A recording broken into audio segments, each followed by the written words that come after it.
आज हम विश्व में लिंग संरचना आयु संगठन विषय के ऊपर जो है वो वार्तालाप करेंगे। और इसमें जो है लिंग संगठन एक पहला महत्वपूर्ण घटक है, जिसमें स्त्रियों और पुरुषों की संख्या किसी भी देश की महत्वपूर्ण जनानकीय विशेषता होती है। और जनसंख्या में स्त्री और पुरुषों की संख्या के बीच के अनुपात को उस लिंगानुपात के नाम से जाना जाता है। कुछ देशों में निम्न सूत्र के द्वारा जो है वो लिंग संगठन को या लिंगानुपात को प्रदर्शित किया जाता है। विश्व में जो जिस सूत्र को उपयोग में लाया जाता है उसके हिसाब से पुरुषों की संख्या बटे स्त्रियों की संख्या ओब्लिक मल्टीप्लाई 1000 जो का फार्मूले का उपयोग किया जाता है, जबकि भारत में इस सूत्र का उपयोग निम्न रूप से किया जाता है: स्त्रियों की संख्या बटे पुरुषों की संख्या मल्टीप्लाई 1000 अर्थात प्रति 1000 पुरुषों पर स्त्रियों की संख्या के अनुपातिक संबंध को लिंगानुपात कहा जाता है। लिंग अनुपात किसी भी देश में स्त्रियों की स्थिति के बारे में हमें अवगत करवाता है या जानकारी देता है।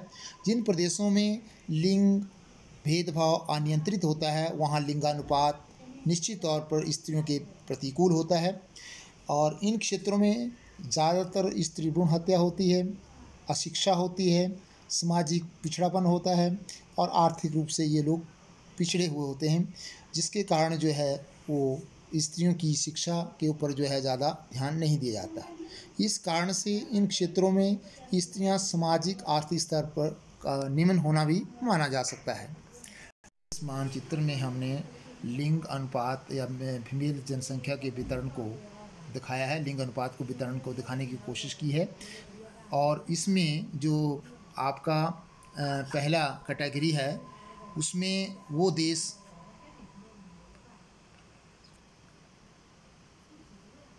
इसमें जो रेड कलर्स हैं इसमें वो कंट्रीज़ हैं जहाँ पर जो फीमेल की जनसंख्या है वो मेल की तुलना में ज़्यादा है, अर्थात एक्सेस सेक्स रेशो है। और जो आपकी पर्पल कलर्स है वो कंट्रीज़ हैं जहाँ पर पुरुष और स्त्रियां जो हैं वो इक्वल अनुपात में हैं। और जो ब्लू कलर्स है इनमें वो देश हैं जहाँ पर जो है वो पुरुषों की संख्या स्त्रियों की तुलना में अधिक है। इस मानचित्र के द्वारा हमने विश्व में मेल और फीमेल पॉपुलेशन को दिखाने की कोशिश की है, और जिससे आपको ये भलीभांति ज्ञात हो जाएगा कि ओवरऑल विश्व में जो है वो पुरुषों की संख्या स्त्रियों की संख्या से ज़्यादा है। किसी भी देश में स्त्रियों की संख्या अधिक होने का कारण ये नहीं हो सकता कि उनका स्तर वहाँ पर बेहतर है, या भी हो सकता है कि वहाँ से जो हैं वो मेल माइग्रेशंस हुई हो और वो मेल जो हैं अर्थात पुरुष जो हैं वो रोज़गार की तलाश में उस क्षेत्र से दूसरे क्षेत्र में चले गए हों। इस तरह से जबकि विकसित और विकासशील राष्ट्रों के ऊपर जब हम जाते हैं तो ये बहुत ही रोचक तथ्य देखने को मिलता है।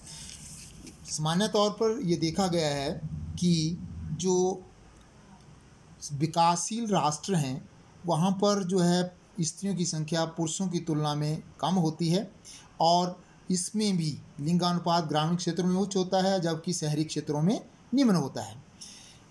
जबकि इसके विपरीत विकसित राष्ट्रों में अमेरिका और पश्चिमी यूरोप में ये इसके बिल्कुल अपोजिट है या वाइस वर्सा है, अर्थात ग्रामीण क्षेत्रों में जो है उच्च मेल्स पाए जाते हैं अर्थात निम्न लिंगानुपात पाया जाता है, जबकि शहरी क्षेत्रों में जो है उच्च लिंगानुपात देखने को मिलता है, जिसका कारण आर्थिक रूप से स्त्रियों का जो है वो संपन्न होना है और वो रोजगार की तलाश में ग्रामीण क्षेत्रों को छोड़कर शहरी क्षेत्रों की ओर माइग्रेट या प्रवास कर लेती हैं। विश्व की औसत लिंग अनुपात प्रति 100 स्त्रियों पर 102 पुरुष है।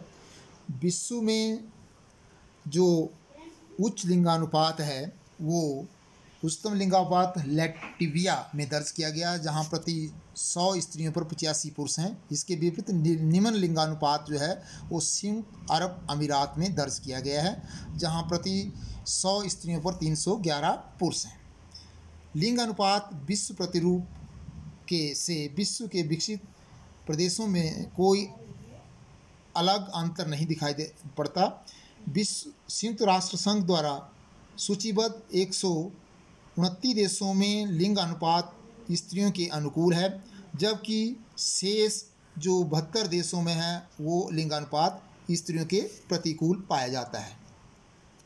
सामान्यतः एशिया में निम्न महाद्वीपों में सामान्यतः एशिया में सबसे निम्न लिंगानुपात पाया जाता है, जिसमें चीन, भारत, सऊदी अरब, पाकिस्तान और अफगानिस्तान जैसे देश आते हैं, जहाँ पर निम्न लिंगानुपात है। और इसका कारण यहाँ पर धार्मिक कट्टरता और जो है आर्थिक और सामाजिक रूप से पिछड़ापन माना जा सकता है। दूसरी ओर रूस सहित पश्चिमी यूरोप के बड़े देशों भाग में पुरुष अल्प संख्या में हैं। पुरुष अनेक देशों में पुरुषों की कमी है और वहाँ स्त्रियाँ बेहतर आर्थिक स्थिति में हैं। भूतकाल में भी विश्व के विभिन्न भागों में अत्यधिक पुरुष उत्प्रवास के कारण ये समस्या देखने को मिली है। इस जो दंड है वो उसमें हमने 60+ की जो रेशो में दिखाया गया, जो इस बात को प्रमाणित करता है कि 60 जैसे कि जो इस बात का प्रमाणित करता है कि जो शुरू में जो है वो जो प्राकृतिक जन्म दर होती है वो प्राकृतिक तौर पर देखा गया है कि पुरुष की जन्म दर स्त्रियों की तुलना में जन्म के समय ज़्यादा होती है, जो सामान्यतः 1050 या 1060 प्रति हज़ार होती है।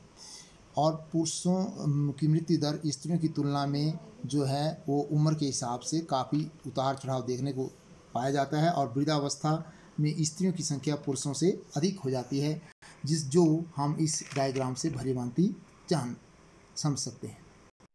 अब आयु संरचना विभिन्न आयु वर्गों में लोगों की संख्या को प्रदर्शित करती है। जनसंख्या संगठन का एक महत्वपूर्ण सूचक है और इसमें हम जनसंख्या को 2 वर्गों में विभक्त करते हैं, एक कार्यशील जनसंख्या, एक आश्रित जनसंख्या। जो आश्रित जनसंख्या होती है उसमें हम एक युवा अवस्था लेते हैं जिसमें 0 से 14 साल और वृद्धा अवस्था जो 60+ या 59+ आयु के बीच की जनसंख्या के आकार होता है। और जबकि कार्यशील जनसंख्या में 15 से लेकर 59 आयु के वर्ग को इंगित किया जाता है। आयु संरचना जो है मुख्य रूप से जीवन स्तर, सामाजिक आर्थिक विकास और जनानकीय विकास की अवस्था को प्रदर्शित करती है। जिन देशों में आश्रित जनसंख्या अधिक होती है उन्हें अपना बहुत अधिक जो आय का हिस्सा है वो स्वास्थ्य संबंधी सेवाओं के लिए खर्च करना पड़ता है। युवा जनसंख्या को उच्च अनुपात जो है को पोषण संबंधी सुविधाएं उपलब्ध कराने पे खर्च करना पड़ता है। इस प्रकार जो आश्रित जनसंख्या है वो किसी देश के पिछड़ेपन को दर्शाती है, जबकि इसके विपरीत जो विकसित राष्ट्र हैं वहाँ पर जो है वो डिपेंडेंस रेशो जो है वो कम होती है। डिपेंडेंसी या आश्रित जनसंख्या को हम जो है वो 3 प्रकार से विभक्त कर सकते हैं। नंबर 1, पश्चिमी यूरोपीय जनसंख्या को आयु संगठन को हम 3 प्रकार से देखते हैं। पहला, पश्चिम यूरोपीय आयु संगठन, जिसमें बच्चों की संख्या का जो शेयर है वो 30% और वृद्धों का जो शेयर होता है वो 15% के आसपास होता है।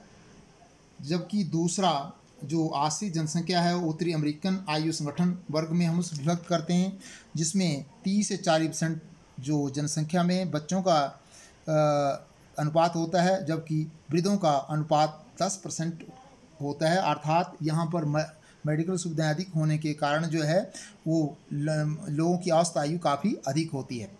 जबकि तीसरा प्रकार जो है वो ब्राज़ीलियन आयु संगठन का है, जिसमें 40 से 50% बच्चे होते हैं और 4 से 8% वृद्ध होते हैं। अर्थात ये विकासशील अवस्था को दिखाता है।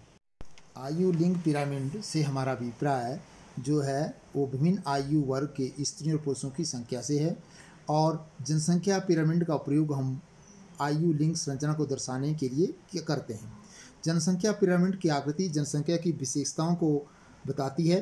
प्रत्येक जो है एक आयु वर्ग में बाईं तरफ पुरुषों की संख्या के प्रतिशत या संख्या को हम दिखाते हैं और दाईं तरफ जो हम स्त्रियों की संख्या को दर्शाते हैं।